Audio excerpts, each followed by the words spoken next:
เกื้อกันอย่ามัวเดียดฉันมิตรสัมพันธ์จะคลาย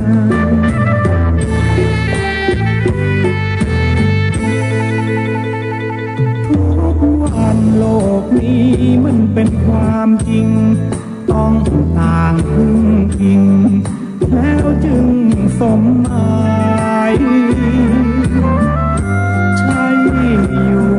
ลำพังจะหวังใดได้ดังใจกายอุทาหรณ์นี้สิไม่ควรอายหากมีโชคร้ายแล้วยังได้พึ่งกัน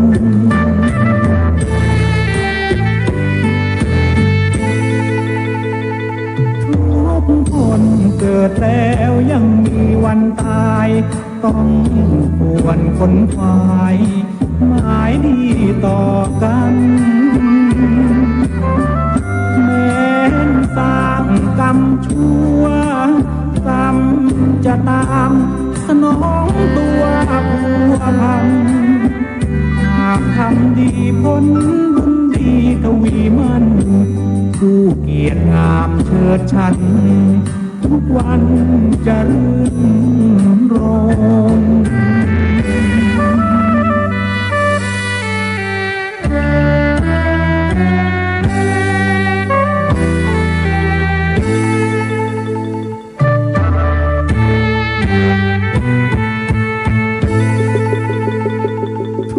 ทุกคนเกิดแล้วยังมีวันตาย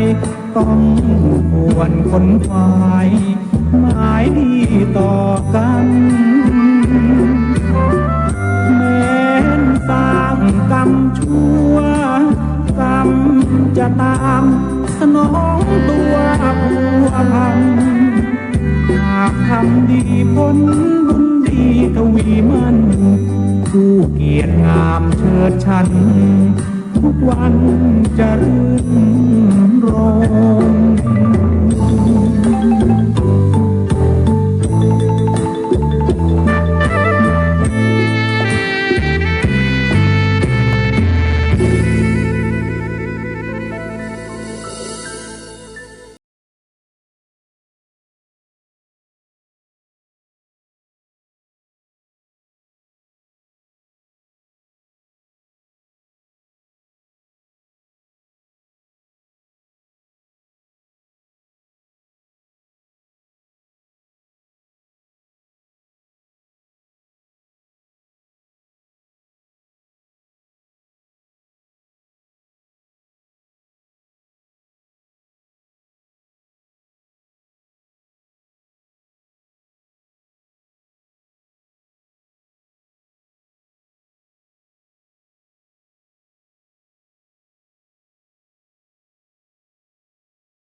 เต็มแล้วเหรอ